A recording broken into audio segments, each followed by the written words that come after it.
con la patología cardíaca en general. Hablaremos un poco de insuficiencia cardíaca y al final les he preparado algunos casos clínicos genéricos donde abordamos aspectos varios de la patología cardiovascular, que es lo que se ha venido viendo hasta ahora en este módulo. Entonces, bueno, la idea es invitarles a que hagamos hoy nuestro esfuerzo para ver cómo aprender sobre las cosas relacionadas con este grueso o grupo grande de enfermedades o de entidades que tienen que ver con la salud de nuestros pacientes. De entrada, decirles que este grupo de enfermedades, a los que quieren dedicarse al ejercicio médico, específicamente en estas áreas de la patología vascular, cardiovascular, definitivamente les va a ir seguramente muy bien, porque esto es una condición que a pesar de todos los esfuerzos que se han hecho, de todos los programas de promoción y prevención, continúa generando mortalidad en nuestra población.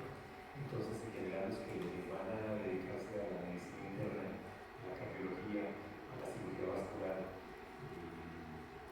pues, el cuidado intensivo también, creen que la van a tener fácil, bueno, no fácil, sino más bien van a tener una clientela circular, una clientela muy robusta, que seguramente les va a favorecer sus ingresos, su economía, su estatus social y demás. Entonces, eso es importante que lo tengan presente. Ahora, pues verlo desde esa perspectiva, pues es un poco rústico, incluso como, no sé, como inapropiado incluso.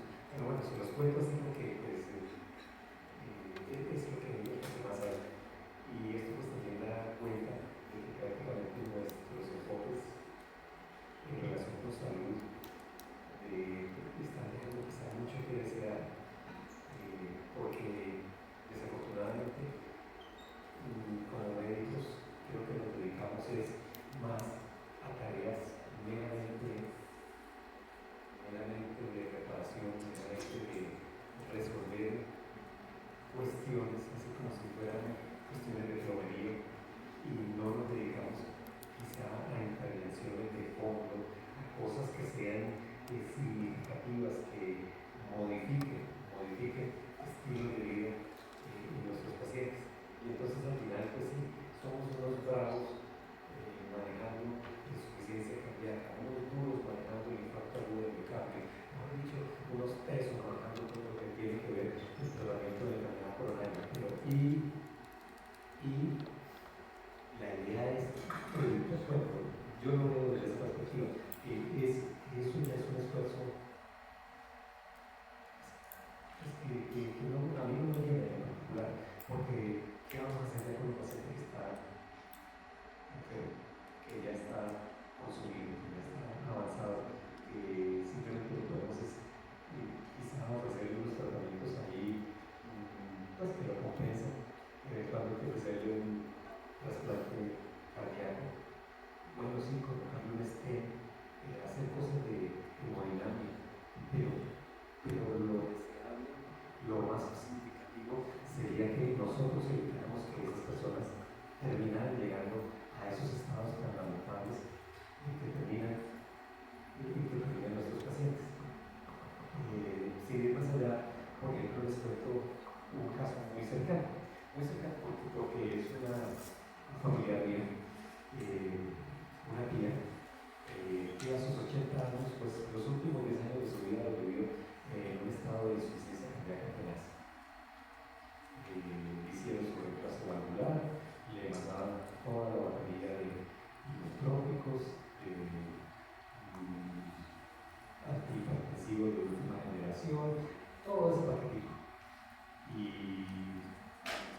la realidad que no hay nada. Esto no le recuperó su miocardio, esto no hizo que ella terminara falleciendo,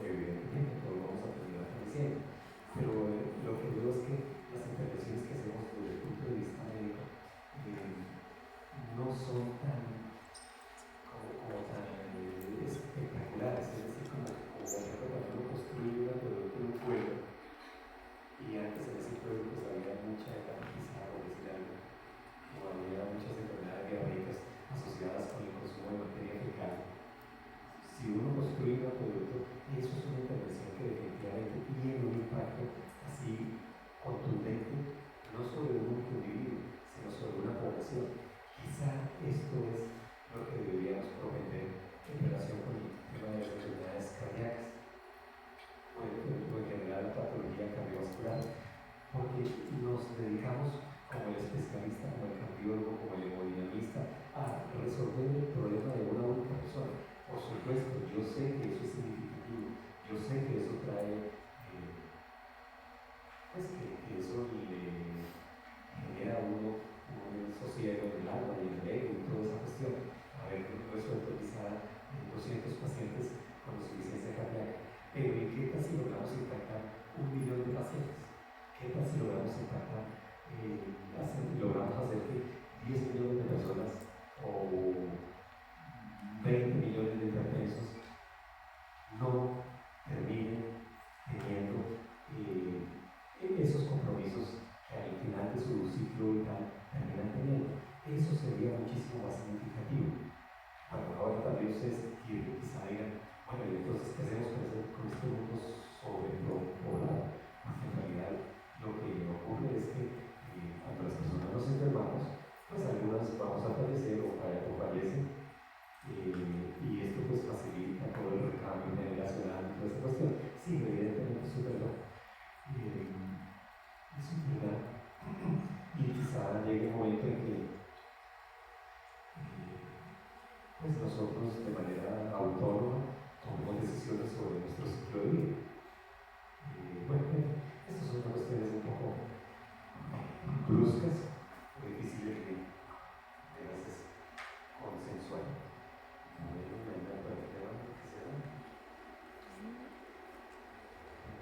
Bueno, muchachos, y empezamos.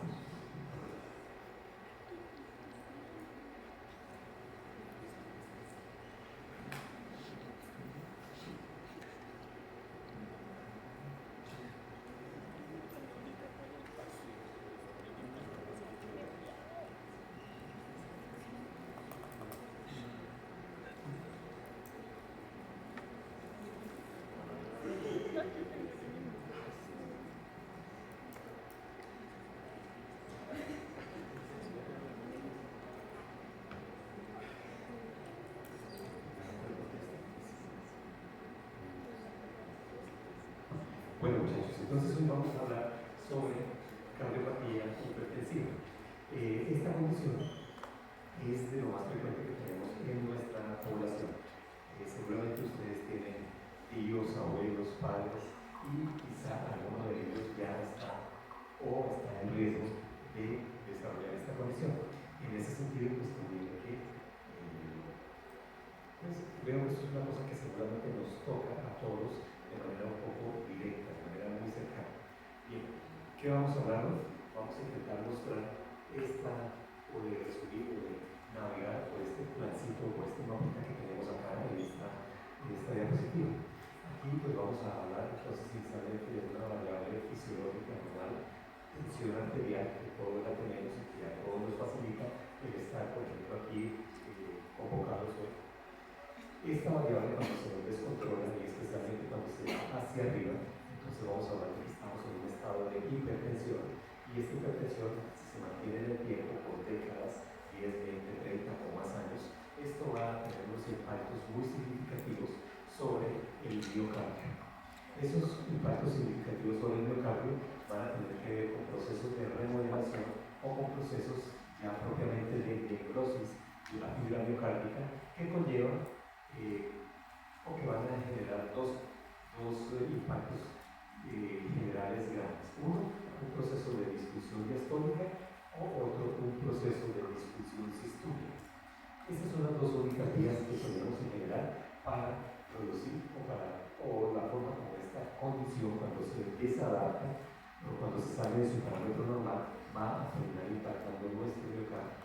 Con el tiempo, también décadas, esto va a concluir o va a terminar generando esta condición que se denomina insuficiencia cardíaca congestiva.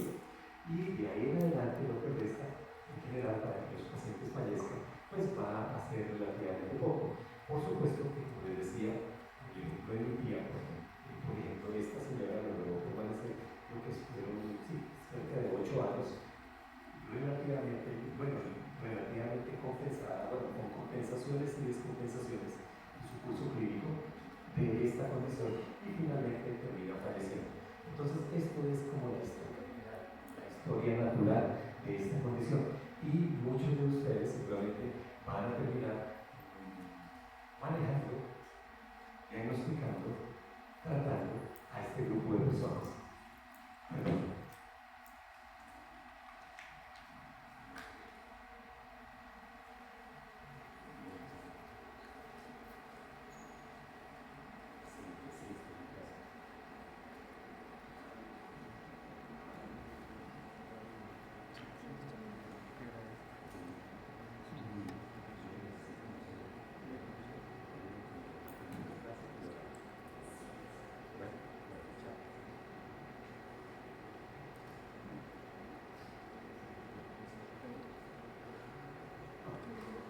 Bueno, entonces esto es lo que vamos a abordar en el día de hoy. Sí, compañero. Profe, ¿qué significa la sigla HB?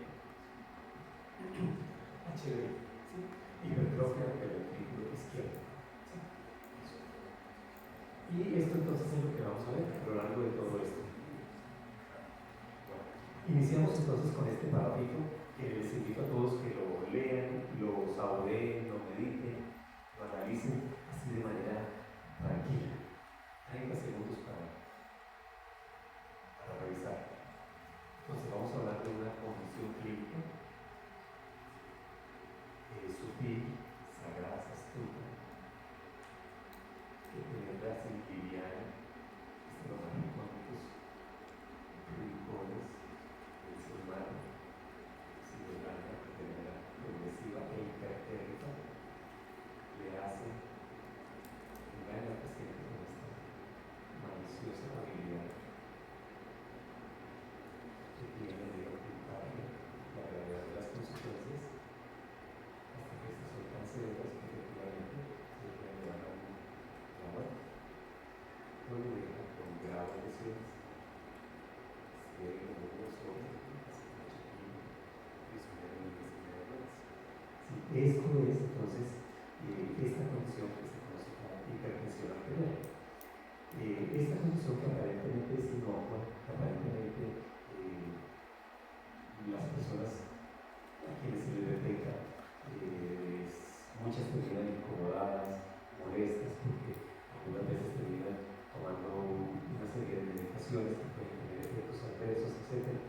Y que ellos sienten que no necesitan tomar esa medicación.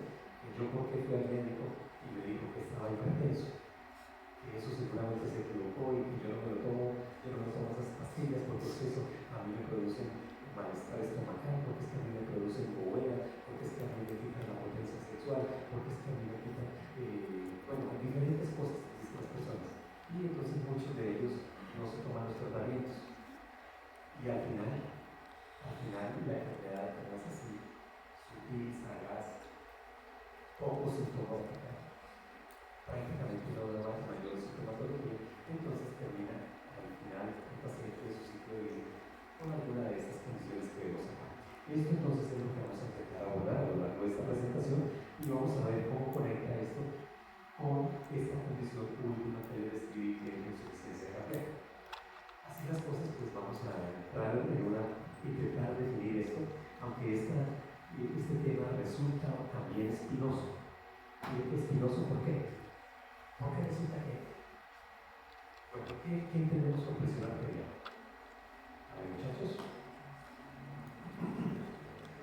Bueno, muy bien, la función que ejerce una columna de sangre o un fluido sanguíneo sobre la pared de un vaso, ¿no es cierto? Así.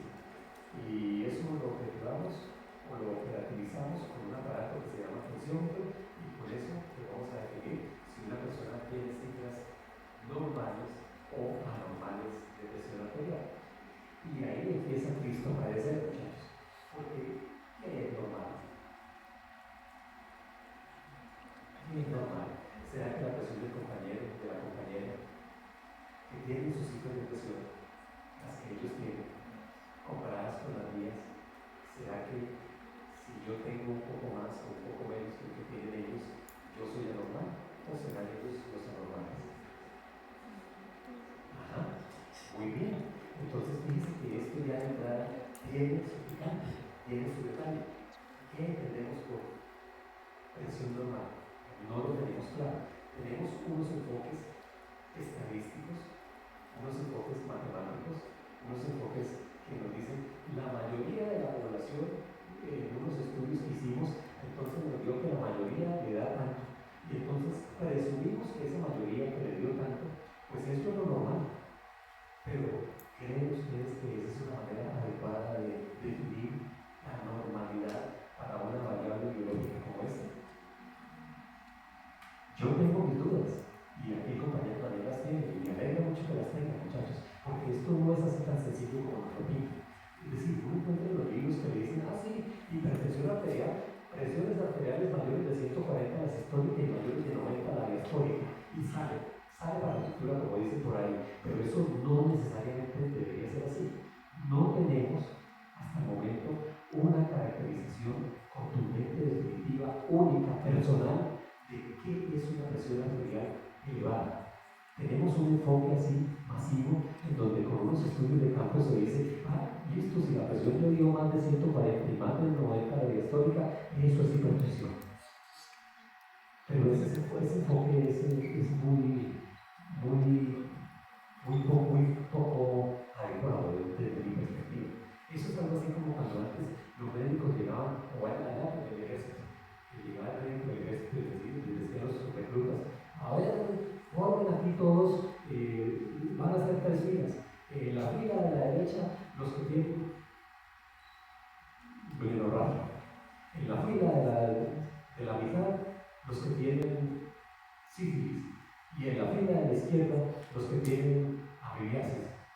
Y entonces el tratamiento va a ser tal. ¿Cómo les parece ese modo de dar tratamiento? Tengas porque a ver cómo sé yo sé que tengo sífilis, yo cómo sé que tengo blenorragia y yo cómo sé que tengo amibiasis. Pues bueno, eso implicaría que efectivamente yo soy preparado. Ustedes sí lo saben ya y podrían eventualmente hacer las 3 filas y colocarse en la fila que le corresponde. Por supuesto, aquí ninguno de ustedes se va a colocar en ninguna fila porque todos están perfectamente sanos, ¿no? Pero este enfoque de ver las cosas así, como nos está presentando acá, que parece ser muy elaborado, a mi modo de ver, no resulta nada elaborado. Entonces, conclusión, muchachos, esto está por hacer. Esto toca conceptualizarlo, esto toca mejorarlo, esto toca llegar a definir, a estudiar, a proponer, a crear, a desarrollar una metodología que sea adecuada para poder caracterizar esta situación. Porque así como la tenemos en este momento, eventualmente si le pedimos la presión aquí a todos los que están presentes, puede que alguno de ustedes resulte hipertenso. Y lo más grave, puede que algunos de los que tengamos acá con cifras supuestamente normales estén haciendo enfermedad cardiovascular. Entonces, esto nos toca mejorarlo. ¿Cómo lo vamos a mejorar? Pues yo no tengo ni idea, muchachos. ¿Sí? Esto solo intento mostrarles dónde está el problema, dónde está la dificultad, para ver si eventualmente ustedes a futuro se interesan por esto e intentan proponer enfoques alternativos, enfoques diferenciales que nos permitan llegar a abordar esta situación que es grave para nuestra población, que es grave para nuestra sociedad, que es grave para nuestra humanidad. Entonces, así las cosas, pues una vez habiendo sembrado esta duda, vamos a intentar pues trabajar con lo que hay, y lo que hay pues es lo que les voy a mostrar, que repito, a mí me deja cierta incomodidad. Entonces, definición de presión arterial elevada, elevación de las cifras de presión arterial que afecta el funcionamiento y la estructura de las arteriolas y pequeñas arterias musculares. Es una definición también bastante amplia, bastante genérica. Yo como sé que efectivamente la estructura de mis arteriolas o de mis arterias se está afectando. ¿Cómo hago para definir eso? Normalmente lo hacemos ya cuando yo encuentro algún signo de desgaste, de lesión, de compromiso de alguno de los órganos que compromete esta situación. ¿Y qué órganos compromete esta entidad? Pues bueno, prácticamente compromete toda la economía corporal, porque vasos, porque arterias, venas, tenemos en toda la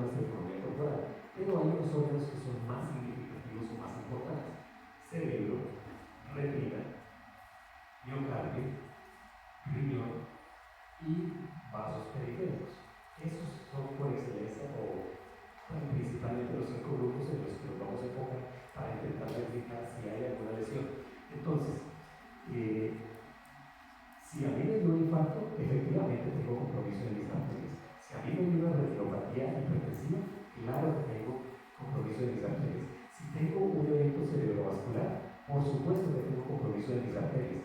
Pero el gran reto no es eso. No es simplemente, sí, ese tiene un evento cerebrovascular, sí, ese tiene una insuficiencia renal por hipertensión. No, eso es ya tardío, muchachos. Eso de ahí no hay nada que hacer. Bueno, sí, por eso de ahí intentar compensar al paciente, resolver la situación, y hay que hacerlo, por supuesto. Pero lo verdaderamente significativo sería que yo pudiese, por ejemplo, aquí todos ustedes que están en este momento sentados, correr o establecer algún test, una prueba, una metodología, algo que me dijera la compañera, el compañero, allá atrás la compañera, van a tener riesgo de hacer tal cosa, van a tener riesgo de hacer nefropatía hipertensiva, van a tener riesgo de hacer un evento cardíaco derivado de esta condición. Eso sería lo fantástico. Y a eso es que de pronto les invito, les lanzo el reto a ver qué se puede hacer para llegar a ese punto. Entre tanto, pues bueno, seguiremos haciendo lo que hacemos y lo que hemos venido haciendo clásicamente, pero les reitero, eso no sé, a mí me deja un sinsabor. En relación con esta variable, que es una variable de nuestra economía corporal, que estudian ustedes en su curso de fisiología, pues recordar brevemente que ella tiene una serie de mecanismos que permiten su regulación en el corto plazo y en el largo plazo. En el corto plazo, todo lo que tiene que ver con la parte de vasoreceptores y quimioreceptores y la parte efectora del sistema nervioso parasimpático y parasimpático, que son los que actúan inmediatamente para compensar subidas o bajadas bruscas de esta variable que se denomina presión arterial. En el largo plazo, entonces, tenemos los efectores diferentes que están mediados particularmente por cascadas hormonales o por sistemas hormonales como los que tenemos acá. Hormona antidiurética, aldosterona, péptido, natriurético atrial, sistema renina angiotensina y la misma función renal. De hecho, la mayoría de las veces ustedes van a notar, o en general, a lo largo de su trasegar clínico, como médicos, en realidad ustedes se van a enfocar en este sistema de control a largo plazo de esta variable. Y es lo que la mayoría de los pacientes hacemos con la mayoría de los pacientes. Estos de acá arriba, pues simplemente si a mí me pegan un susto, si me sacan un revólver acá y me amenazan o me hacen un tiro, por ejemplo, lanzan una puñalada, inmediatamente yo voy a tener una reacción de ajuste de mi presión arterial y demás. Pero eso se compensa posteriormente en la medida que me tranquilizo, me relajo, etc. Pero estos tienen la importancia de que actúan a largo plazo. Y sobre esos es que nos vamos a enfocar, o que se enfocan la mayoría de los tratamientos médicos que tenemos en este momento y la mayoría de los manejos clínicos que hacemos sobre los pacientes. Consideraciones previas en relación con esto. Es una condición de alta prevalencia. Hay sociedades en las que hasta el 50% de su población tiene cifras de presión arterial descontroladas, elevadas, por fuera de los límites que deberían ser normales. Por supuesto que ya se incluye que los límites de la normalidad para esta variable pues están por definir, pero bueno, peor aún, alta prevalencia. Y que genera una importante carga de enfermedad en la población, claro que sí. De esto se mueren muchas personas, de esto están afectadas muchas personas. De esto seguramente algunos de ustedes conozcan un tío, un familiar, un primo, un abuelo, un padre, una madre que tenga alguna condición relacionada con el aparato cardiovascular. Infradiagnosticado. Prácticamente se estima que solo conocemos o tenemos diagnosticado al 50% de la población. ¿Y esto por qué? Porque resulta que esta condición no suele dar síntomas, no suele generar malestar, no suele dar una incomodidad suficiente a la persona para que la persona asiste al cuidado médico y sea diagnosticado. De los que son conocidos, se estima que un 50% están inadecuadamente tratados y que de esos que están tratados se estima que la mitad suele estar infracontrolado o poco controlado o inadecuadamente controlado. Y esto termina llevando a que efectivamente los pacientes terminen sometidos a un riesgo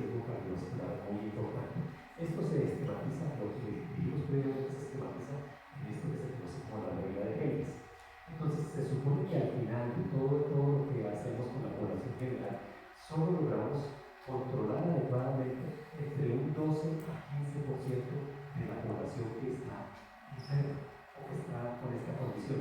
Eso es tenaz. Esto es como si de aquí, de los 100 personas que estamos acá, y que todos, asumiendo que todos tuviéramos esta condición, solo lográsemos controlar a 10 o 15 personas de los 100 que estamos acá. Eso es una cosa que a uno le debe generar prurito, como ansiedad, como desconfort, porque después de montar todo un programa de salud y hacer un montón de intervenciones, yo solamente logro controlar a un 10 a 15%, eso es muy deprimente, muy poco. Pero bueno, es lo que tenemos. Ahí, muchachos, fíjense que hay otra cosa muy importante para trabajar. ¿Qué estrategia montamos? ¿Cómo hacemos para que efectivamente esto lo podamos abordar y que sea de interés para las personas, para la sociedad, para los pacientes? Yo no lo sé todavía. Y claro, pues yo tengo el sesgo de ser patólogo, entonces los patólogos no vemos pacientes y peor aún, como no vemos pacientes, pues ¿qué mata? Vemos solamente las desgracias ya humanas en su peor expresión, el tumor, el infarto, la necrosis, etc. Entonces, esto no somos conscientes de esto. Pero pues intento a través de ustedes crearles un poco de conciencia en relación con este tema. Esto es un estudio viejísimo que se hizo ya en este momento, donde se muestreó esta población y se les preguntó y se encontró que había una prevalencia de hasta 45% de individuos hipertensos en esa población. De esa población se vio que solamente menos de la mitad sabía que tener cifras de presión elevadas era algo dañino, algo anormal, algo anómalo. La mayoría de ellos terminan siendo medicados, terminan con tratamiento farmacológico. Eso es tenaz, porque resulta que, ¿cómo así? Todos vamos a terminar entonces medicados, y resulta que no. Esta condición, los enfoques deberían hacerse inicialmente con un cambio de vida, con un cambio de estilo de vida, y resulta que la mayoría se va a ese tratamiento farmacológico. O sea, tratados y adecuadamente controlados desde el punto de vista de las cifras, 15% aproximadamente de esa población. Aquí otras latitudes, otros países para que vean. Observen, Alemania, más de la mitad de la población hipertensa. Eso es tenaz, que un país, la mitad o más de la mitad de su población sea hipertensa, eso es terrible.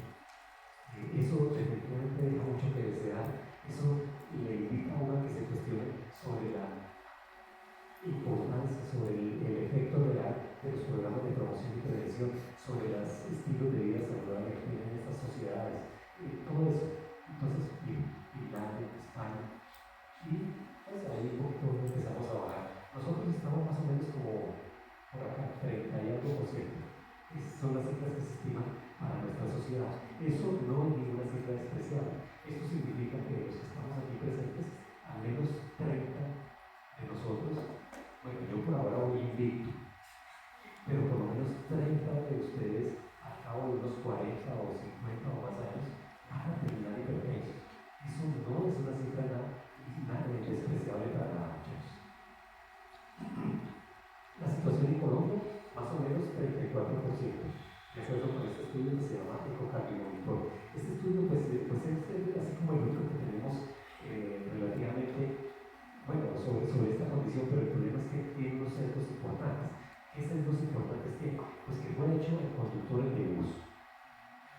Entonces, pero no el bus de los actuales, ¿no? Que el conductor solamente se dedica a manejar y que uno pasa la tarjetita y no. Esto fue hecho cuando el conductor de bus abría la puerta de atrás, escuchaba el madrazo que le mandaba ya el pasajero al final de la fila y escuchaba, bueno, todos los improperios que le proveían los demás, que usted es un bicicletas y demás, y además tenía que cobrar y hacer la guerra del centavo y todo eso. Pues en ese momento pues dio esa cifra, ¿no?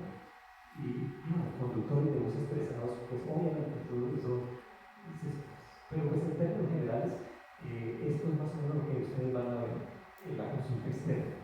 Por supuesto que hay pacientes de consulta externa. Esta condición se estima que tiene este impacto en días de vida saludables sobre la población, casi 700.000 días de vida saludables perdidos por este concepto, mortalidad 397 por cada 100.000 hombres, 286 por cada 100.000 mujeres. En general la chica les va un poco mejor y se calcula que en general más o menos entre el 25 y 30% de la población en nuestro país puede resultar o puede ser hipertensa. Eso entonces es una cifra muy muy grande, muchachos, y sobre esa cifra hay que intentar hacer algo, porque si no, pues simplemente un tercio de nuestra población, un tercio de nuestra sociedad, pues va a terminar afectada por esto, afectada por esto. Aquí esto para mostrarles las cifras de Colombia para este momento. Esto sigue siendo en esencia igual. Enfermedades del sistema circulatorio. Miren el impacto grandísimo que tiene aquí. Las demás causas de enfermedad. Por eso le digo que quienes se dediquen a esto van a tener que asegurar que sean internistas, que sean angiólogos, cirujanos vasculares, etc. Les va a ir muy bien. El tema de las neoplasias, esto está por debajo de eso. Las neoplasias son importantes, todos los tumores son importantes, pero es muchísimo más importante el cuidado de la salud cardiovascular. Y en eso, pues entonces, muchachos, ustedes van a tener un impacto, o espero que tengamos, que tengan un impacto muy significativo para nuestra sociedad. Enfermedades transmisibles, porque eso es una cosita pequeña, otras afecciones del periodo perinatal, eso es mínimo. Por supuesto, se necesitan perinatólogos, se necesitan pediatras y todo eso, pero en realidad no es tan importante como quizá un buen internista, como quizá un buen cardiólogo, porque van a tener, bueno, se necesitan y van a tener un importante, se espera un importante efecto sobre nuestra sociedad. Las causas ya, enfermedad isquémica del corazón, y aquí, esto es lo que está bien, creo que esto lo vieron con la doctora Lucía, ¿verdad? Enfermedad coronaria. Entonces, miren, enfermedad coronaria, enfermedad isquémica del corazón, enfermedad hipertensiva, enfermedad cerebrovascular. ¿Sí? Todos estos son enfermedades derivadas del compromiso de los vasos sanguíneos. Y esta condición que acabamos de enunciar, de regulación de las cifras de presión arterial, tiene un impacto relevante que coayuda o que muchas veces es la responsable directa de este tipo de condiciones. Por lo tanto, pues, es importante que eso nos sensibilicemos y entendamos la importancia que esto tiene. Aterosclerosis, que se observa como es también importante, y la génesis de este problema. Bueno, vamos seguidamente a mostrar este tema de los determinantes hemodinámicos de la presión arterial con un enfoque un tanto reduccionista. Reduccionista porque de esto, pues en la medida que ustedes vayan pasando por semiología, por medicina interna, por cirugía, por ginecología, etc., ustedes van a ver que hay enfoques diferentes para abordar esta condición. Pero este enfoque, a pesar de lo reduccionista que es, le veo la ventaja de que muestra cuáles son los principales determinantes del proceso y cómo podría uno llegar a intervenirlos de alguna manera. Entonces, recordemos brevemente el flujo sanguíneo, igual, el gradiente de presión sobre la resistencia vascular periférica. Si operamos sobre esta expresión matemática que tenemos aquí, pues vamos a obtener que la presión arterial media va a ser igual al gasto cardíaco por la resistencia vascular periférica. Y esta igualdad que tenemos aquí al final es clave para seguidamente pasar a esto que tenemos acá. Presión arterial es igual al gasto cardíaco por resistencia vascular periférica. Si lo vemos desde esta perspectiva, que repito, es una perspectiva muy reduccionista. Ustedes van a encontrar en los libros de texto enfoques mucho más elaborados, pero de entrada creo que este, a pesar de lo reduccionista que es, les va a dejar una idea, espero que les dé una idea relativamente clara sobre los principales aspectos que están involucrados con esta condición. Entonces, ¿qué me va a afectar la presión arterial o qué me determina mi presión arterial? El gasto cardíaco por la resistencia vascular periférica. En ese sentido, cualquier situación que me incremente tanto el gasto cardíaco como la resistencia vascular periférica va a tener un impacto sobre mi presión arterial. A su vez, situaciones que me disminuyen el gasto cardíaco, que me disminuyen la resistencia vascular periférica, indudablemente me van a disminuir mi presión arterial. vamos hacia arriba. Gasto cardíaco está determinado por la contractilidad miocárdica y por las precargas cardíacas. Así las cosas, cualquier cosa que me incremente la precarga o que me incremente la contractilidad, pues me van a generar incrementos del gasto cardíaco. ¿Qué me incrementa la precarga? Característicamente, incrementos en la volemia que yo manejo. Entonces, entre mayor volemia tenga circulando, pues mayor precarga voy a tener y por lo tanto, pues esto incrementa el plan de gasto cardíaco. Y la volemia está determinada en buena medida por el efecto higroscópico que tiene el ion sodio de la dieta sobre que ingerimos todos los días. Por lo tanto, incremento de la ingesta de sodio se traduce en volemias incrementadas, precargas incrementadas y gasto cardíaco incrementado. De ahí la importancia que tiene en el manejo de los pacientes el cambio en los hábitos nutricionales, en donde le pedimos a los pacientes: señor o señora, usted debe de disminuir la cantidad de sal que está comiendo. Pero claro, es que la sal es muy rica. Cuando uno le pone sal a un pedazo de carne, eso el sabor se incrementa. ¿De qué manera?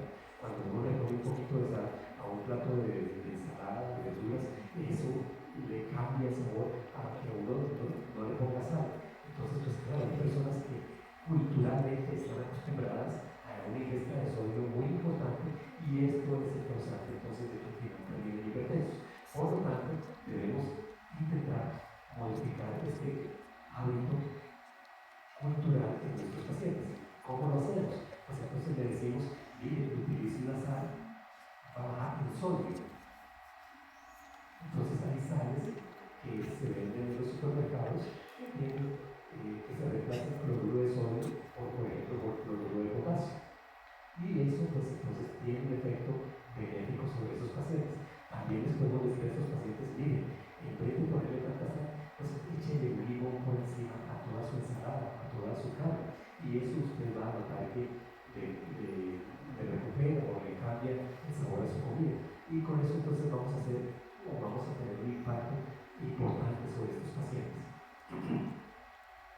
También puede contribuir a la retención de sodio el hecho de que yo tenga unos riñones que no estén funcionando adecuadamente, que tenga una reducción de la masa nefronal disponible. ¿Cuántas nefronas tenemos en cada uno de esos riñones? Ya millón más o menos, ¿no? Exacto. Entonces, si a mí me dieron una puñalada, me dieron un tiro a una cosa, no tengo un riñón, pues ya tengo de entrada 1 millón de nefronas menos para dejar una carga de sodio. Y esto, pues a su vez, me puede llevar a que efectivamente se produzca retención hidrosalina. Si yo tengo también situaciones que me comprometen mi funcionalidad renal, como mi insuficiencia renal crónica, porque soy diabético, pues eso va a tener un impacto sobre esta variable y por supuesto sobre el gasto cardíaco, en los términos en que lo hemos venido manejando. Estas dos condiciones son una cultural, esta relacionada con alguna situación como la diabetes, con la pérdida de la función renal, van a tener un impacto muy importante sobre este grupo de pacientes. Y si nosotros los impactamos, les decimos, les mencionamos cuáles son los impactos, pues vamos a poder intentar comprometernos en cómo resolver esta situación de incremento de presión arterial.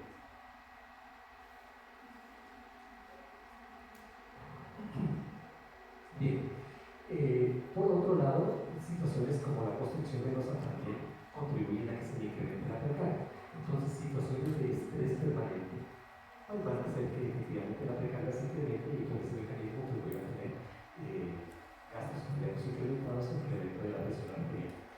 Contractilidad miocárdica incrementada. Clásicamente, esto lo va a estar relacionado con que yo voy a tener más aminas vasoactivas, más catecolaminas, más adrenalina, más noradrenalina circulando, y por ese mecanismo pues mi corazón va a estar con un efecto cronotrópico y almotrópico positivo, ¿no es cierto? Y por ese mecanismo pues seguramente voy a tener un gasto incrementado a nivel cardíaco. Esto característicamente se produce por un fenómeno de hiperactividad simpática. Esta hiperactividad simpática, pues prácticamente todos estamos sometidos en nuestra sociedad moderna a este tipo de fenómenos.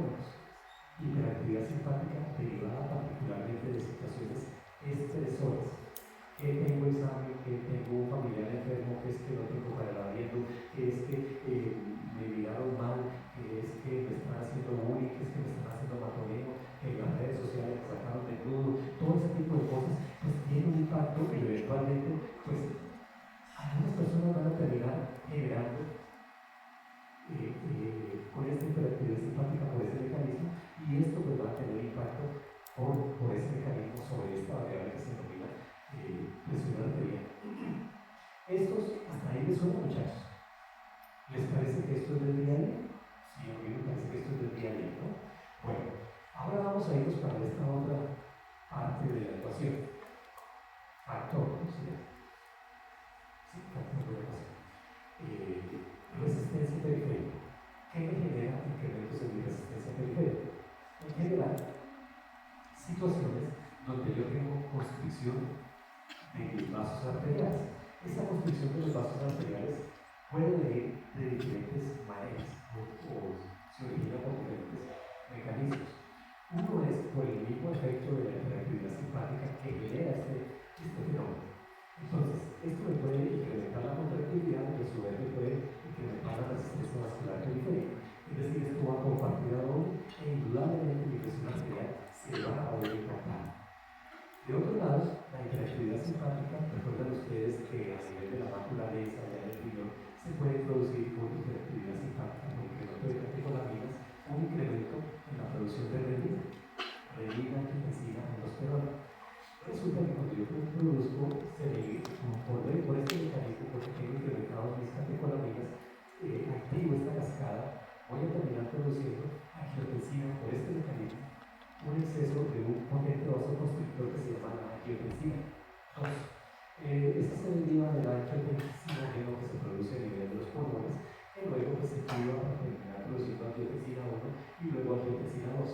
Esta angiotensina 2 ejerce una acción constrictora muy potente sobre la vasculatura, produciendo esta constricción arteriolar y por ese mecanismo incremento de la resistencia vascular periférica.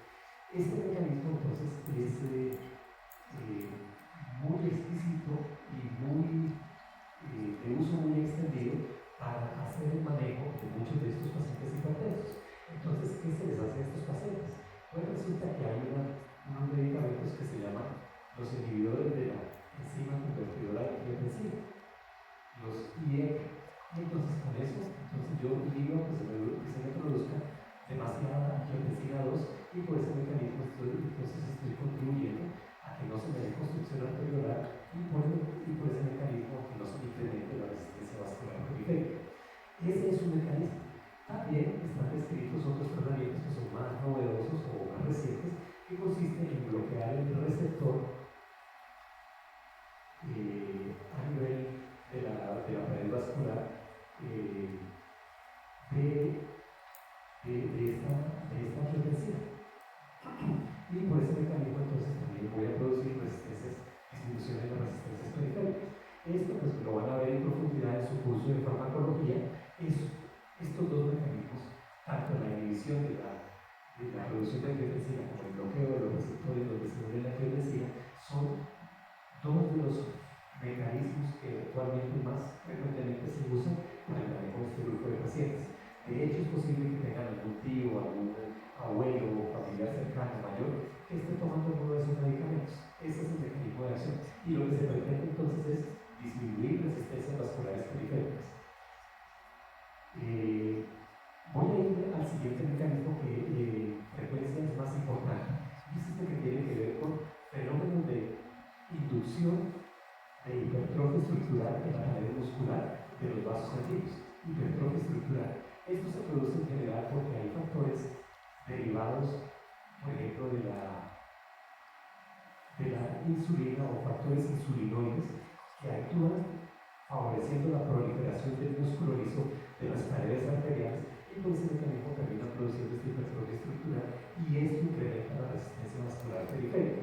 Esto característicamente va a ocurrir en fenómenos o en síndromes metabólicos asociados a obesidad, lo que se conoce como síndrome X o lo que ustedes después en medicina van a estudiar como síndrome X. Por ese mecanismo entonces, una de las unidades de la insulina actúa como factor de crecimiento y produce resistencia vascular periférica incrementada. Recordar entonces que los pacientes que son diabéticos, que son obesos, tienen de entrada una condición que se denomina resistencia a la insulina. Como hay resistencia a la insulina, el páncreas termina produciendo exceso de insulina y ese exceso de insulina pues, va a producir un efecto trófico sobre las paredes musculares y por ese mecanismo termina produciendo este fenómeno. Entonces, hemos visto, resumiendo, los mecanismos más gruesos de cómo se podría llevar a una situación que me impacte o que me incremente mis presiones arteriales. ¿Cómo? A través del incremento de la recarga, de la contractilidad, de la constricción arterial o de la hipertrofia estructural. Hemos visto entonces costumbres sociales como el incremento de la ingesta de sodio, como situaciones del medio ambiente de todos los días, como el estrés, y situaciones como la obesidad. Aquí aparece esto de alteraciones en la membrana celular del epitelio tubular, donde se realiza el intercambio iónico a nivel renal, porque en últimas ustedes dirán, pero esto es problema del riñón, porque pues en últimas lo que tenemos es que no estamos pudiendo manejar un exceso de sodio a nivel renal. Sí, en algunos pacientes efectivamente esa es la respuesta. Y estos mecanismos relacionados con alteraciones puntuales de ciertas bombas de intercambio de sodio y potasio a nivel de la membrana renal, del túbulo conformeado distal y demás, pueden llegar a explicar algunos casos de hipertensión, pero en los humanos es lo mínimo, no es lo más frecuente. Este mecanismo es particularmente frecuente en las ratas de laboratorio, en donde se hacen estudios de este tipo que se utilizan como modelos para estudiar este tipo de condiciones. Entonces, en los humanos no es lo más frecuente. Lo más frecuente en los humanos es esta condición, esta situación de acá. Por lo tanto, eso es lo que estoy intentando realzar. Si ustedes ven la serie del Dr. House, pues en la serie del Dr. House, allá termina por allá identificando que hay una mutación en el codón no sé cuánto que existe más, de tal proteína, ¿sí? Pero pues nosotros lo más importante son estas cosas de acá. Bueno, hasta ahí estamos, muchachos. Ahora, reitero que este es un enfoque muy reduccionista, ¿sí? Hay enfoques mucho más elaborados para abordar esta condición. De hecho, estas son las hipótesis que ustedes van a encontrar en la mayoría de los libros que abordan esta condición. Entonces, mecanismos renales relacionados con manejo del balance hidrosanguíneo. Sí, claro, esa ya la vimos. Resistencia periférica también ya la vimos. Hiperactividad simpática también ya la vimos. Resistencia a la insulina también ya la vimos.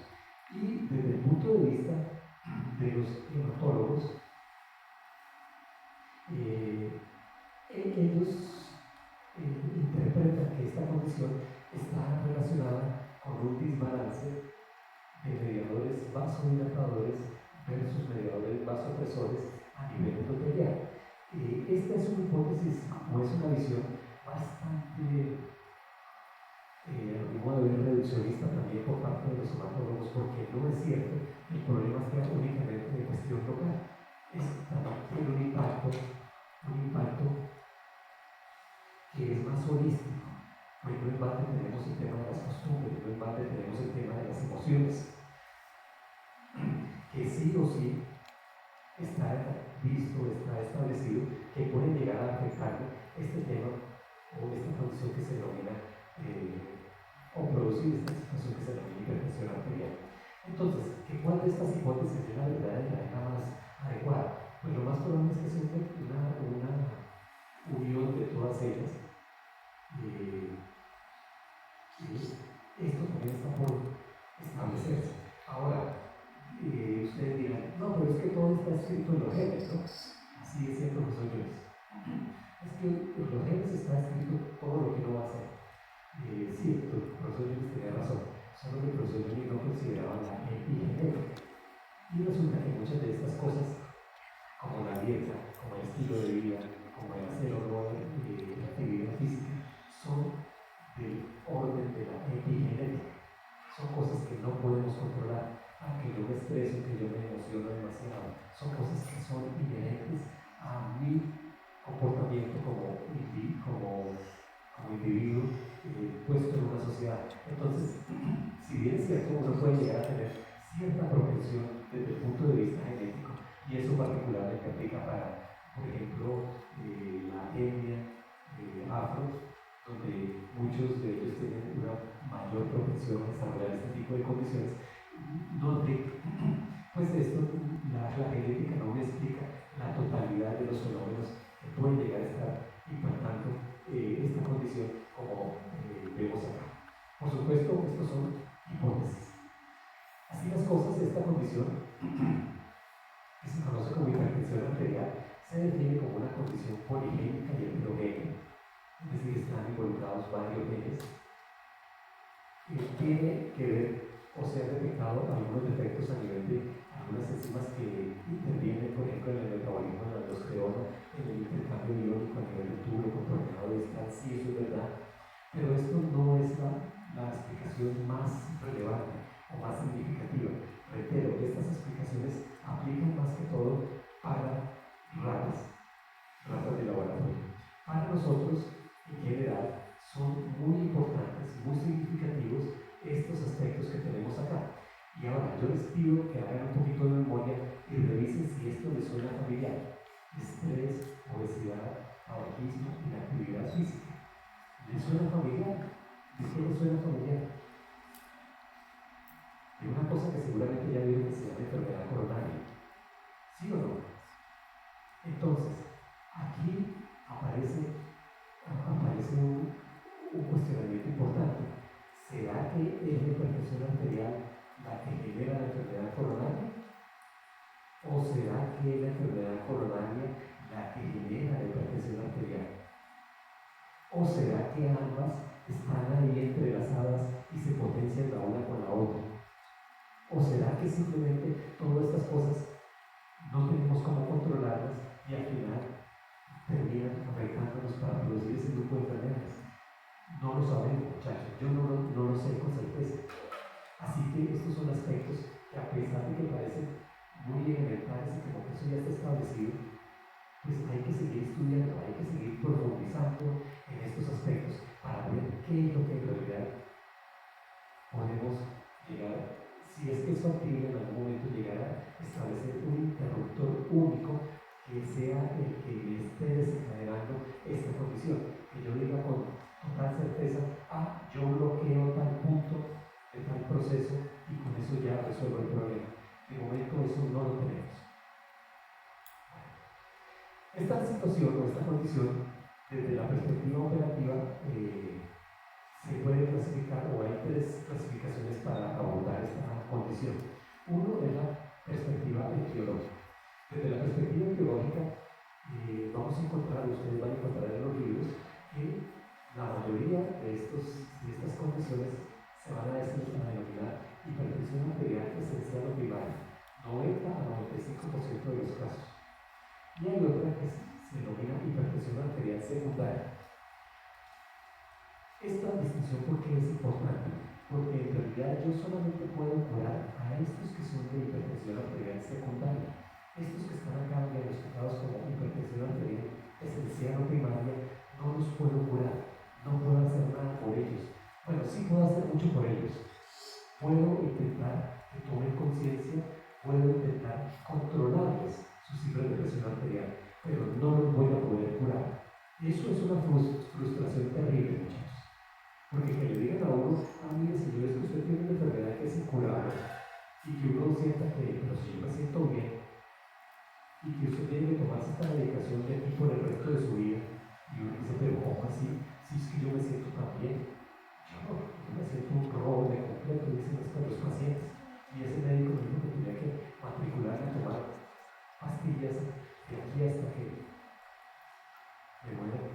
Entonces, claro, eso a los pacientes les disuelve, les incomoda, les genera malestar. Pero desafortunadamente, en este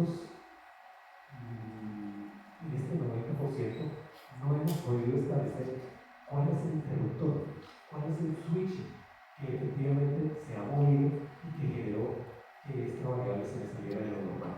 Entonces, esta clasificación etiológica es importante establecerla, tenerla muy presente. ¿Para qué? Particularmente pues para podemos hacer algo, o controlar o curar. Y fantástico si lo podemos curar, que sería este grupo. Pero si no lo podemos curar, debemos siempre prometer por controlar, porque si no lo controlamos, este paciente va a terminar supremamente afectado con muchas situaciones terribles a nivel de su economía corporal. Luego viene esta otra clasificación, que es una clasificación por cifras, una clasificación en donde nosotros medimos, objetivamos con un aparato cómo están las presiones de esa persona. Esta tiene una importancia que me permite tomar decisiones con esa persona. Le voy a dar un tratamiento de tal tipo, le voy a prescribir un cambio de costumbres, le voy a hacer algo a ese paciente. Para eso yo utilizo esta clasificación de severidad o de cifras. Esta la vamos a ver un poquito más adelante en el futuro. Y luego viene una clasificación relacionada con la repercusión que tiene esta condición sobre diferentes órganos del paciente. Se llama la repercusión visceral o lesión en órgano diana. Y aquí pues los órganos diana clásicos de esta situación son cerebro, retina, corazón, riñón y vasos periféricos. Aprovecho para contarles que en algunos pacientes se ha descrito este fenómeno que se llama hipertensión de Bartter-White. Entonces esto es para que ustedes lo tengan en mente y el hecho de que cuando estén examinando a un paciente ustedes le encuentren cifras de presión arterial elevada no necesariamente implica que el paciente sea hipertenso, porque se ha visto que algunas personas,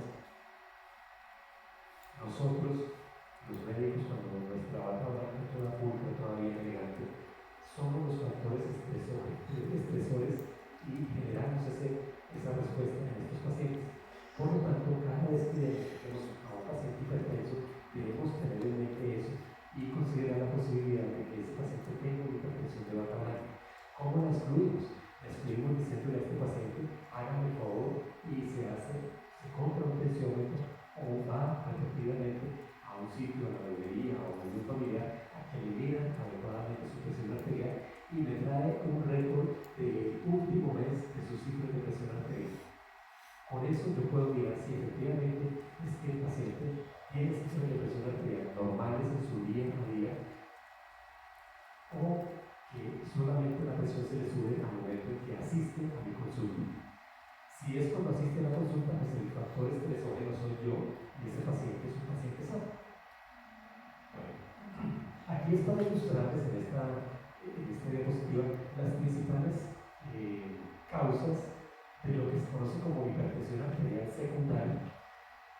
Esta hipertensión arterial secundaria es la que nosotros vamos a poder sí o sí manejar y eventualmente llegar a curar al paciente.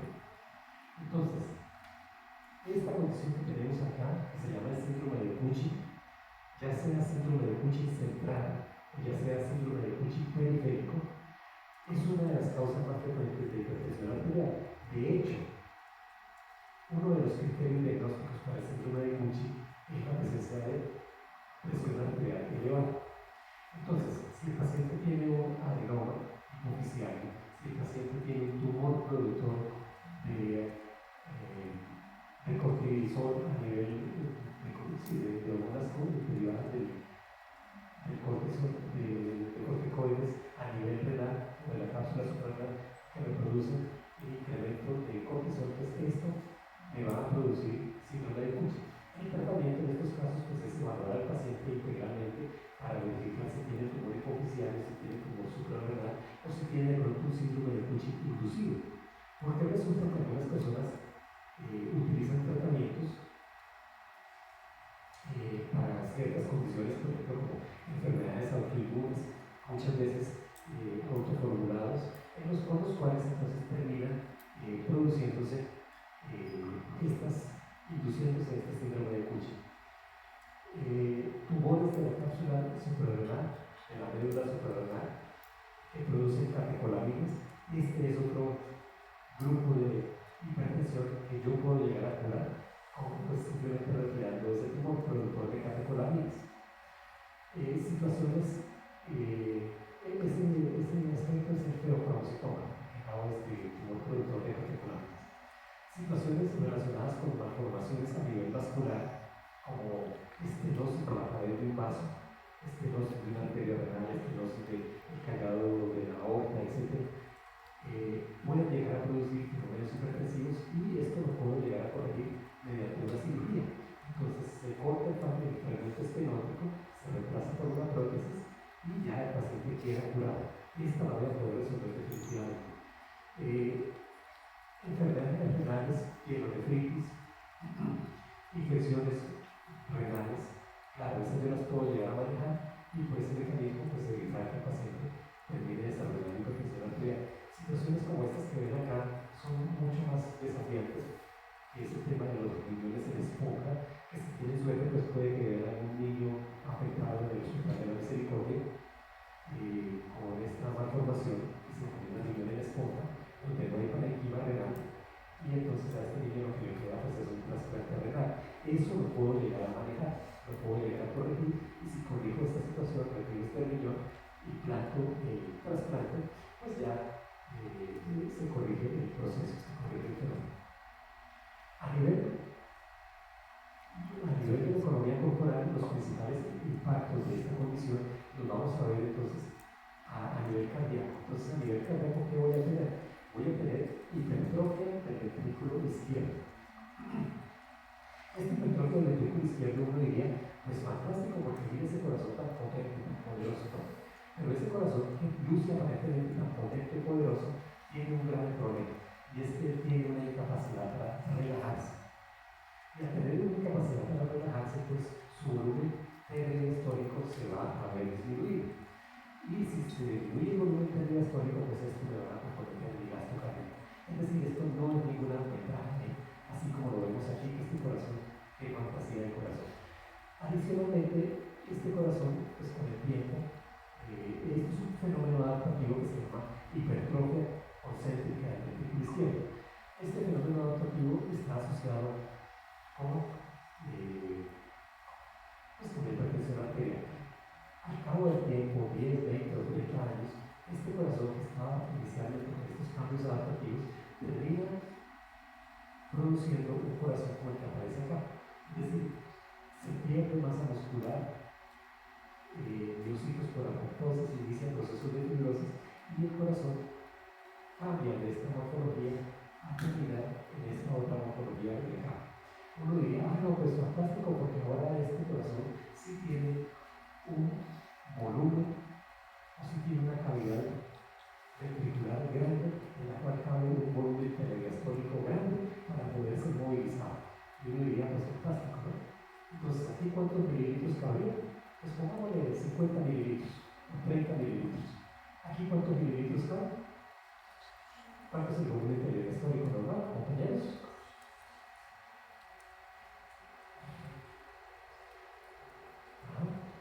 ¿Quién dio fisiología?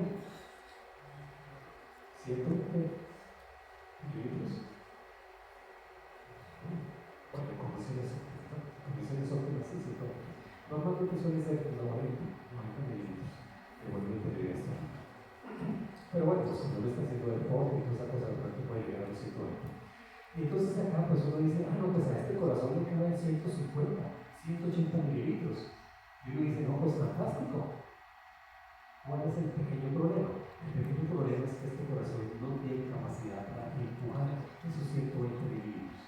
Y entonces simplemente la sangre se va a quedar en la cavidad cardíaca. Y por lo tanto, no me sirve este enfoque para resolver el problema de volúmenes telediastólicos incrementados. Esta situación también puede comprometer los vasos sanguíneos. Entonces, a nivel de los vasos sanguíneos, pues va a producir los famosos hematomas disecantes, mal conocidos como aneurismas disecantes. Y el principal problema que tienen estos aneurismas disecantes es que ellos tienden a romperse. Son dilataciones anormales de la pared del vaso, en donde se adelgaza la pared y por la ley de Laplace dice que la tensión en la pared del vaso está directamente relacionada con el radio del vaso. Entonces aquí la tensión en este vaso es mucho mayor que la tensión en este vaso, porque el radio de acá es menor que este radio de acá. Por lo tanto, cuando a mí se me dilata o se me produce una dilatación en un vaso sanguíneo, esa dilatación tiene más riesgo de romperse. Y si esto se rompe en un paciente, pues es una desgracia completa, porque el paciente se le riega todo su contenido sanguíneo dentro de la cavidad abdominal, dentro de la cavidad torácica, y se muere. Esta condición, hipertensión arterial, tiene efectos sobre las paredes vasculares, entonces hay desestructuración, pérdida de las fibras elásticas que tienen esas paredes vasculares. A nivel renal, entonces pues se van a producir cicatrices sobre la superficie renal, se va a producir fenómenos de esclerosis muy regular, fenómenos de esclerosis en las paredes y las arterias renales, y en casos extremos se puede llegar a producir hemorragias en las arterias aferentes al riñón, al glomérulo renal. Esta condición puede llegar a afectar al cerebro, puede llegar a producir hemorragias de diferentes tipos, hemorragia subaracnoidea, hemorragia en los núcleos basales. Y curiosamente, esta situación o esta condición suele cursar asintomática. Las personas suelen estar asintomáticas. Por eso la persona dice, yo sí soy un roble, yo sí me siento muy bien. Yo, ¿por qué voy a tomar esas pastillas que me mandó el médico si es que yo me siento tan bien? Y entonces esa confianza que genera la enfermedad en el paciente es lo que termina finalmente produciendo todas las condiciones terribles que acabamos de ver. Puede haber algo de pruritus, aturdimiento, fatigabilidad, eventualmente palpitaciones, pero eso es mínimo en general en este grupo de pacientes. La mayoría suele ser asintomáticos. Esta clasificación se utilizó durante mucho tiempo, pero esta clasificación ya dejó de ser útil, ya no sirve, muchachos. Ahora lo que tenemos para operativizar esta condición que se denomina hipertensión arterial es esta propuesta que se originó en el año 2003 en Estados Unidos y que se llamó el Joint National Committee número 7. En esa conferencia, donde se reunieron diversas asociaciones a cargo de la salud cardiovascular, se propuso estandarizar lo que era cifras de presión normal, lo que era cifras de presión arterial elevadas. Y como consenso de esa reunión se propuso lo siguiente: se va a considerar hipertensión arterial cuando las cifras de presión arterial sistólicas estén por arriba de 140 y la diastólica por arriba de 90 milímetros de mercurio. Esa para la fase 1, 140 a 159 la sistólica, 90 a 99 la diastólica. Y fase 2, mayor de 160 milímetros la sistólica, mayor de 100 milímetros, mayor o igual a 100 milímetros la diastólica. Esto es un consenso. Esto es una reunión donde todos nos reunimos y vamos a decir, en lo sucesivo vamos a hacer tal cosa, en lo sucesivo vamos a negarnos a la mitad, por ejemplo, en lo sucesivo vamos a hacer boicot a tal cosa. ¿Sí? Esto es un acuerdo de ese tipo. Pero nótese que aquí simplemente se definieron las cosas de una manera arbitraria. Yo no sé si en realidad 120 y 80 sean las cifras normales de presión arterial, que eso era el cuestionamiento que hacemos al inicio. Pero igual, esto fue lo que se propuso en esa reunión, y esta reunión pues, es la primera vez que se logra un consenso de esta magnitud, y esto entonces ha venido sosteniéndose por muchas asociaciones y nosotros la hemos adoptado acá en nuestro país. Recientemente esto se validó, recientemente ya casi 10 años, se validó y se propuso que se conservara lo mismo que habíamos visto previamente, es decir, estas cifras, solo que al paciente se le preguntara si era mayor de 60 años o menor de 60 años y si tenía enfermedad renal o no. Eso fue la única modificación que se propuso en esta nueva reunión que se hizo, pero las cifras se mantuvieron en general del mismo tipo. Bueno, vamos a hablar ahora de la lesión del órgano diana. Los órganos diana, entonces, retomémoslos, corresponden a cerebro, corazón, riñón, vasos periféricos y riñón.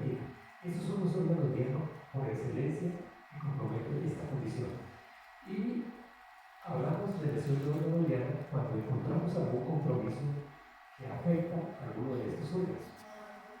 Esos compromisos pues entonces van a ser a nivel de cerebro, pues enfermedad cerebral vascular, un evento cerebrovascular, un ictus, un sangrado, una pérdida de conciencia, eso es un evento cerebrovascular.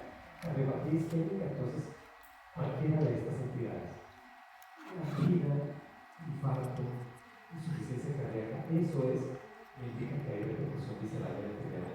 Nefropatía, entonces, la presencia de insuficiencia renal o concomitantemente la presencia de nefropatía diabética indica que hay repercusión visceral. Enfermedad vascular periférica, el fenómeno de claudicación intermitente, eso me indica que hay entonces compromiso vascular periférico. Y la presencia de retropatía hipertensiva, que más adelante les voy a mostrar cómo se vería eso. Y esto es otro hallazgo que me indica que efectivamente la enfermedad está comprometiendo ese tipo de vasculatura. ¿Qué se hace con el paciente que tiene esta condición? Entonces vamos a proceder a confirmar el diagnóstico, a hacer la clasificación etiológica de la condición, a clasificar la severidad en cifras, a verificar si tiene o no una repercusión visceral de la enfermedad y a valorar el riesgo vascular que tiene este paciente. Entonces se le hace una historia clínica, un examen físico y un número limitado de pruebas para evaluar a este paciente. Estas pruebas son las que aparecen acá. Esto es lo mínimo que debería tener todo paciente que llegue a nuestro consultorio con incremento en la cifra de presión arterial. Hay que hacerle entonces un cuadro hacia la orina, hay que mirar si tiene o no microalbuminuria. Se le hace esta bioquímica básica, creatinina, se le determina el sodio, potasio, calcio, fósforo, glicemia, ácido úrico y un perfil lipídico completo. Se le debe hacer un electrocardiograma. Idealmente deberíamos hacerle a este paciente bueno, el electrocardiograma sirve, pero también deberíamos incluir un ecocardiograma, solo que desafortunadamente pues, por presión de costos nuestro sistema no lo autoriza, pero lo deseable sería que fuera un ecocardiograma. Y a todos estos pacientes hay que hacerles un fondo de oro. Esto lo van a aprender a hacer ustedes ahora que se compran sus cursos de semiología. Ahí van a mirar cómo se hace este tema del examen físico, de la evaluación a la clínica del paciente con hipertensión arterial. Y le conmigo uno, muchachos, que es muy importante, una radiografía del pecho, radiografía PA bilateral del pecho. También hay que hacerle a ese paciente. El concepto de riesgo vascular, entonces, es la probabilidad de padecer alguna enfermedad vascular en un periodo determinado de tiempo. Entonces, los riesgos que se valoran en el riesgo vascular es la posibilidad de tener alguna de estas condiciones que tenemos acá. Entonces, si tenemos un ictus, un evento cerebrovascular, si tenemos la presencia de arteriopatía periférica, es decir, de claudicación, o si tenemos la presencia de cardiopatía isquémica. Eso entonces se evalúa con una serie de tablas que ya están establecidas, que ya ustedes van a aprender a manejar en su curso de medicina interna. Entonces ahí van a ver que hay una tabla que está diseñada para las mujeres, otra tabla que está diseñada para los varones, y ahí van a empezar a mirar fuma, no fuma, diabetes, no diabetes, todo ese tipo de condiciones, y con base en las respuestas que se van dando en esas tablas, al final ustedes van a terminar estableciendo la probabilidad de que el paciente tenga un evento vascular. ¿Para qué es importante decir esto? Porque al paciente hay que decirle, mire, usted tiene la probabilidad de hasta un 30% de hacer un evento mecánico, o hasta un 25% de hacer un evento cerebrovascular. Por eso es importante que usted se haga este tratamiento, se tome la medicación, a pesar de que usted se sienta bien, a pesar de que usted se sienta que está como un roble. Es importante, además, que usted cambie su estilo de vida, es importante que usted haga ejercicio, es importante que usted renuncie a su trabajo, es importante que usted renuncie a muchas cosas que afectan esta condición. Un par de palabritas sobre este fenómeno que se denomina la hipertensión arterial de urgencias. En general esto suele ser raro. Ya dijimos que más o menos un 25 al 30% de la población es hipertensa y que un 1% de estos pacientes puede llegar a terminar generando un evento hipertensivo. Nuestra población es de 50 millones de habitantes. Si decimos que más o menos el 25 o 30% es hipertenso, entonces de 50 millones, ¿cuánto sería el 30%? 15 millones, ¿no? Ahora, el 1% de 15 millones, ¿cuánto es?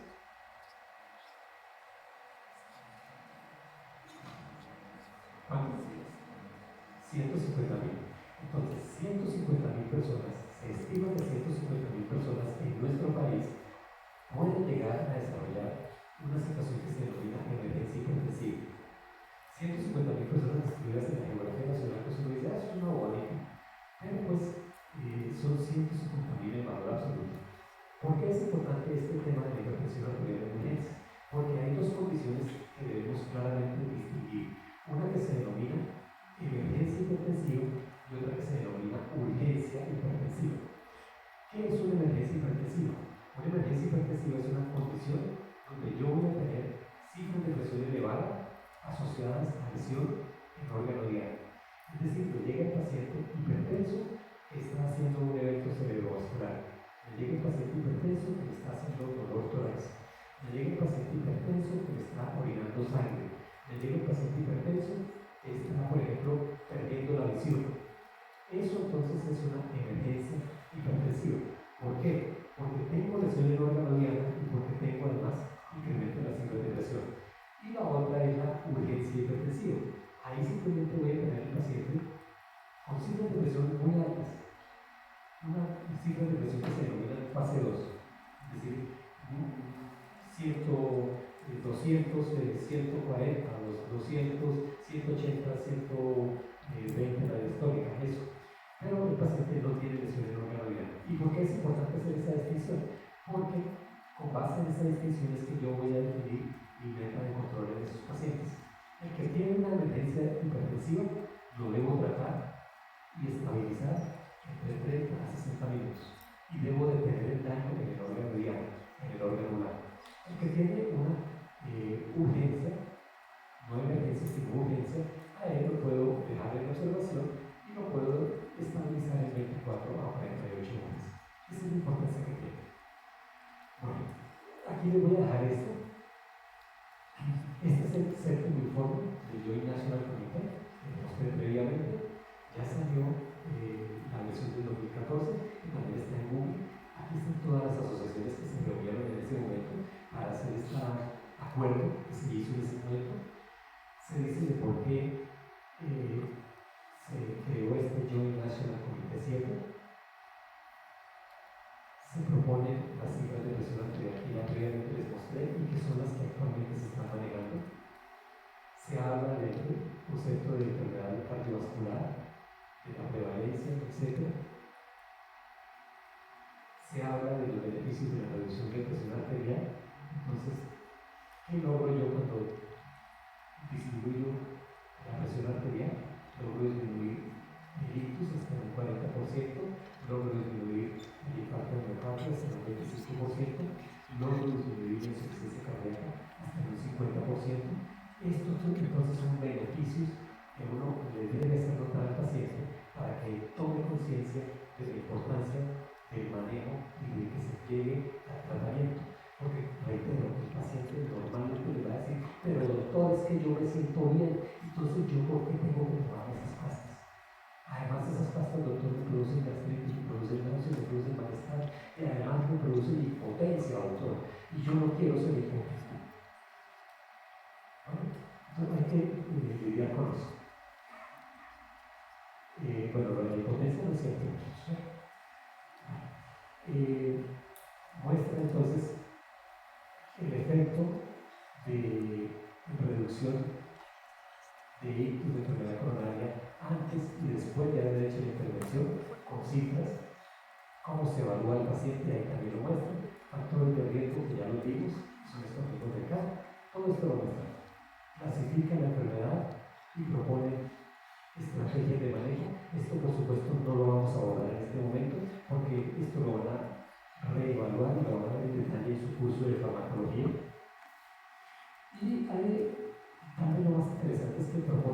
serie de materiales de apoyo. Estos materiales de apoyo es importante que ustedes los tengan para que se los entreguen a sus pacientes. Son cartillas en donde ellos pueden enterarse un poco más de la situación, etc. Y pues les ayuda a convencer a los pacientes de la importancia de esto. Entonces el sitio web es este, ahí van a encontrar esa información. Todo esto por supuesto se los voy a enviar para que lo tengan, chicos. Bueno, bien, vamos a entrar ahora. Hemos visto el concepto de hipertensión, cómo está variando, cómo está impactando nuestra economía corporal. Ahora vamos a enfocarnos específicamente en el corazón para ver qué produce a nivel cardíaco esta situación, que es el concepto que denominamos cardiopatía hipertensiva. ¿Qué definimos o qué entendemos por cardiopatía hipertensiva? Un fenómeno de hipertrofia ventricular izquierda secundaria a hipertensión arterial.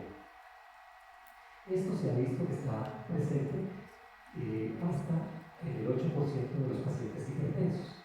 Esto usando una metodología que es el electrocardiograma.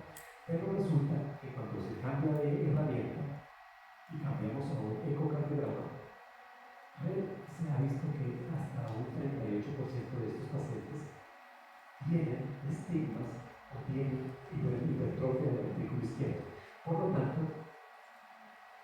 mi lucha, o bueno, mi recomendación es que idealmente se debería hacer ecocardiograma, pero eso en este momento no se ha aprobado y resulta que al paciente se le termina haciendo simplemente un ecocardiograma. 90% de los pacientes con hipertensión arterial severa van a desarrollar esta condición de cardiopatía hipertensiva. ¿Qué termina produciendo la hipertensión arterial a nivel del miocardio? Pues termina produciendo lesión en los leucocitos en todos los componentes del miocardio, lesión en los leucocitos, lesión en el intersticio y lesión de los vasos coronarios. Esa lesión a estos tres niveles de leucocitos, de vasos coronarios y de intersticio es lo que ustedes van a encontrar en los libros como remodelación cardíaca. Esa remodelación cardíaca es producto de esta condición. Y esta remodelación cardíaca, que consiste en la fibrosis miocárdica, en la disminución de leucocitos viables, porque algunos entran en la apoptosis y fallecen por ese mecanismo, y la consecuente alteración metabólica, porque ese corazón, la vasculatura se queda insuficiente para darle un aporte de oxígeno, de nutrientes adecuado, empieza a tener un estado de alteración metabólica que se conoce como acidosis metabólica. No es la acidosis metabólica así tenaz que ustedes vieron en fisiología respiratoria.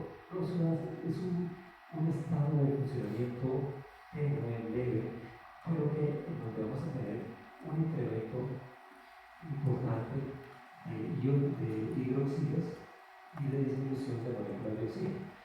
Por ese mecanismo es que este corazón empieza a trabajar en un estado de hipoxia relativa.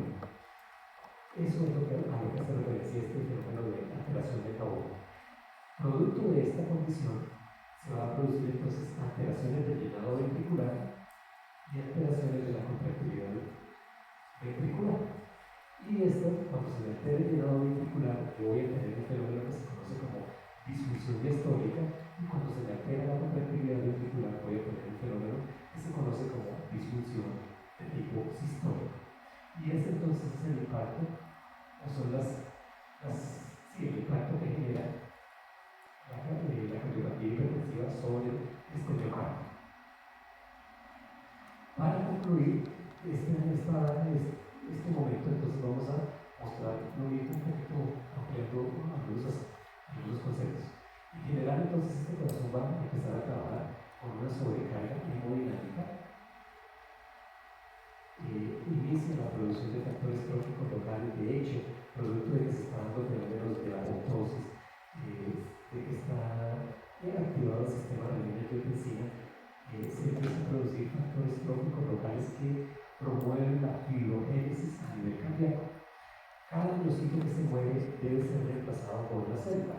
El reemplazo se hace por fibroblastos. Por lo tanto, en general, en estos corazones que están remodelados o que están sometidos a un proceso de remodelación cardíaca permanente, voy a tener incremento de fibroblastos.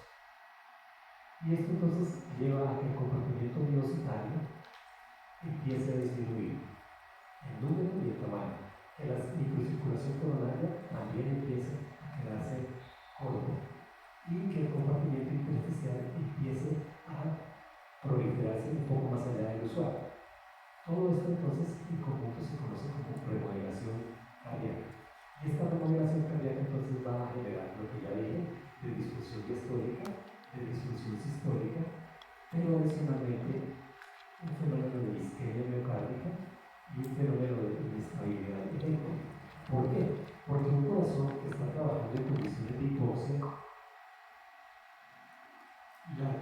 el fenómeno de conducción eléctrica a nivel miocárdico depende de que las bombas de sodio, potasio y de la producción de potencial de acción se dé adecuadamente.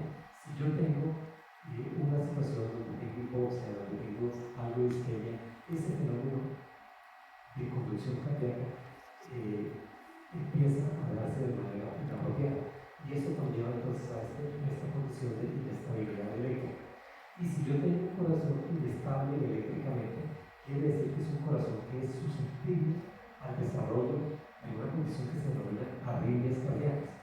Por lo tanto, esta inestabilidad eléctrica me va a producir arritmias cardíacas, que es un aspecto que normalmente los patólogos no solemos ver. No solemos ver porque eso solamente se objetiva a través de un brazo electrocardiográfico o a través de una gráfica que aparece en un monitor cardíaco. Nosotros los patólogos solo vemos la alteración estructural, pero el hecho de que no la veamos no quiere decir que no existe. Existe la inestabilidad eléctrica en este corazón y esto entonces es lo que termina produciendo esta hipertensión arterial sobre el corazón, aspecto que se conoce como cardiopatía hipertensiva y que se traduce en un remodelado hipertensivo o un fenómeno de remodelación miocárdica que conlleva a que haya disfunción diastólica, disfunción sistólica, isquemia o hipoxia miocárdica e inestabilidad eléctrica. Y con esto entonces quedamos listos para pasar a la siguiente fase. Ya muchachos, denme 5 minutos más y les cuento que quedó el asunto. Con esto entonces vamos a pasar a esta otra imagen de acá, donde vamos a conectar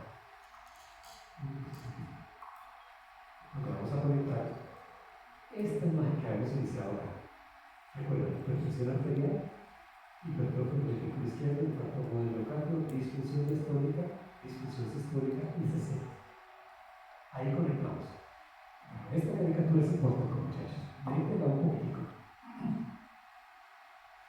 Si otra enfermedad o accidente no nos mata antes, lo más seguro es que vamos a morir de insuficiencia cardíaca. Entonces, la idea es que vamos a partir desde una causa que actúa como factor etiológico. La mayoría de las veces no sabemos cuál es esa causa. Para muchas personas, la causa va a terminar siendo la hipertensión arterial. Esto genera una sobrecarga ventricular. Produce sobre ese corazón un fenómeno de disfunción ventricular. Se activan una serie de mecanismos compensadores.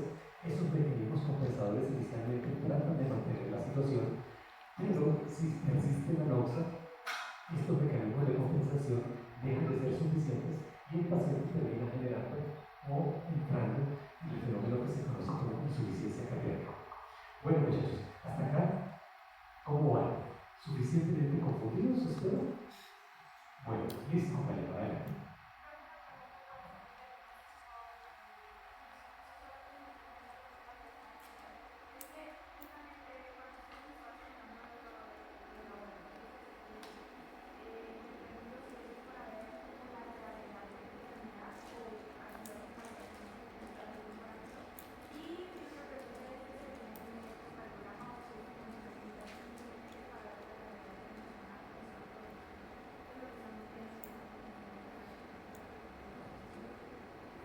Compañera, muy bien estructuradas sus preguntas. Excelente. Bueno, entonces, primera cosa, ¿cómo hacemos el diagnóstico? El diagnóstico se hace con unas cifras.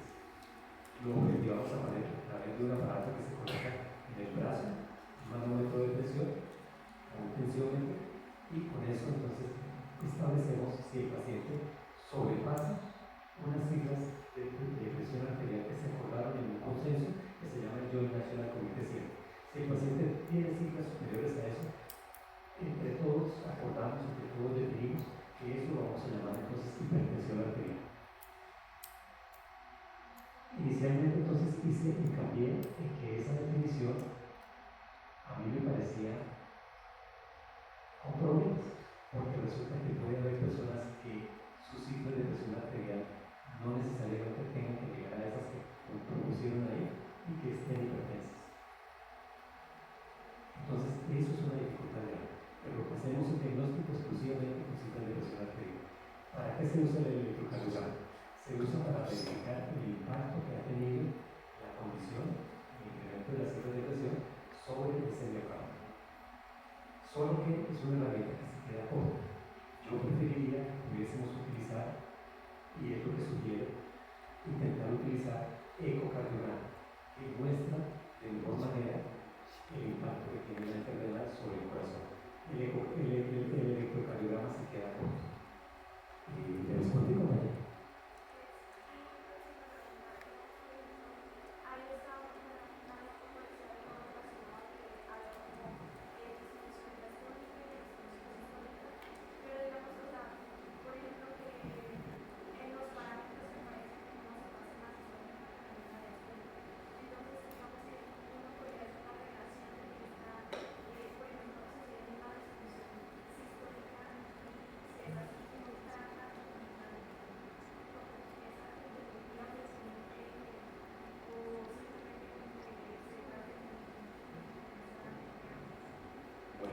Entonces, en la clínica, aquí lo que he mostrado es un mundo ideal.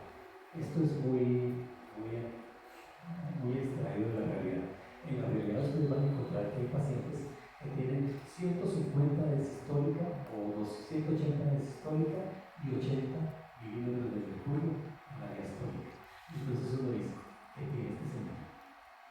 ¿Será que tiene solamente hipertensión sistólica? En principio lo aborda uno como si tuviese hipertensión sistólica. En principio. Digo en principio porque ese paciente normalmente uno lo calcula y empieza su estudio para verificar en realidad qué es lo que tiene. Empieza su manejo. Probablemente le administre un diurético, le hace cambios de vida, etc. Y al mes lo vuelve a revisar y puede que el paciente ya tenga 140, 80. Probablemente lo que tenía era una sobrecarga hídrica y es muy factible que esa haya sido la forma de, bueno, la solución para ese paciente.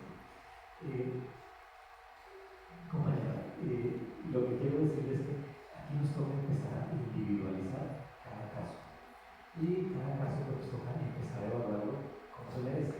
Por eso decía que la forma como se propuso este consenso y la forma como definimos esta entidad a mí me parece inapropiada, porque todos somos únicos, individuales, individuos, y la conceptualización de si tengo o no hipertensión debería ser en referencia con mis parámetros vitales propios míos, no con los de una generalidad.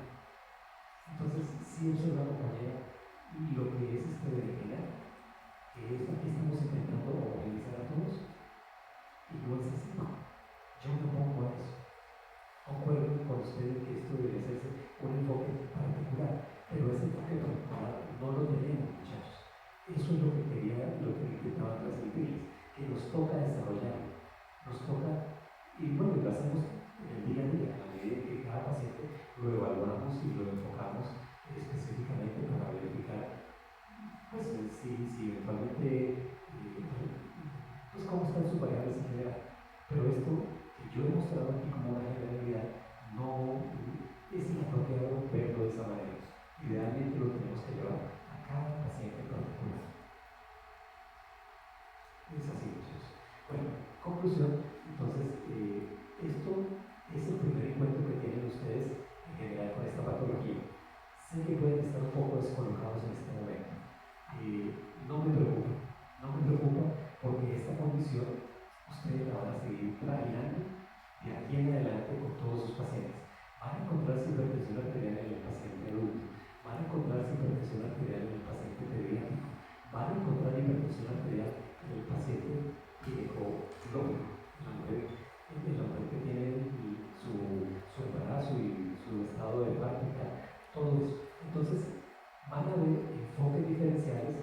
pacientes dicen, ustedes encuentran algunas personas mayores que dicen, uy, sí, tengo subida la presión. También nos tomamos un whisky, un brandy, que eso sí me la baja. Y efectivamente van, se toman su whisky, su brandy y tengan que bajar la presión arterial. ¿Cuál es la explicación, compañero? Pues la explicación es que el alcohol induce un fenómeno de relajación sobre la pared vascular y entonces funciona como un antihipertensivo, pero no lo recomiendo, compañero. ¿Por qué? Porque no es un tratamiento más adecuado. Por supuesto, hay personas que proceden de esa manera, pero no es lo más adecuado. Ahora bien, esto es una relación compleja, porque resulta que el paciente que consume bebidas alcohólicas muchas veces tiene desarrollos nutricionales muy importantes. No come verduras, no come poligoelementos, puede que coma las famosas picadas que hacen en esos contextos, que están en la juega de pego y entonces hacen, de una picada y entonces es carne, papa y plátano y hágale y le echan harta sal para que eso tenga. Entonces fíjense que no es lo más adecuado. Por supuesto, pero el alcohol sí tiene un fenómeno vasodilatador, relaja la musculatura y produce ese fenómeno. Pero pues por otro lado, como esto toca verlo en un contexto holístico, en realidad lo que termina produciendo más bien sobre este grupo de pacientes es un desarrollo nutricional importante y termina de agravar la situación a mi modo de ver. Porque pues claro, en esos estados de confusión, de borrachera, etc., las personas no logran, bueno, si a veces uno no es consciente del sabor de los alimentos, de la parte de, ¿cómo se llama? Eso tiene un nombre específico que se me fue en este momento, de las condiciones organolépticas de los alimentos, estando en sano juicio, pues mucho menos los va a tener estando en un estado alterado de conciencia inducido por el alcohol. Entonces, no es conclusión, tiene efectos vasodilatadores, pero visto en conjunto y en todo el contexto social que se da eso, sí puede llegar a favorecer el desarrollo de hipertensión. Sí. ¿Qué más? Bueno, muchachos, les invito que vayan y se den un pasecito por el sanitario, se tomen algo y vamos a seguir con la siguiente parte donde vamos ahora algunos casos clínicos y quizás pues podemos reflexionar un poquito más sobre el tema. Bueno, ¿algo más, compañeros? No, mis compañeros, qué sé yo, ¿cuánto acostumbran tomarse de viento? ¿10? ¿15? Bueno, listo, 15 muchachos.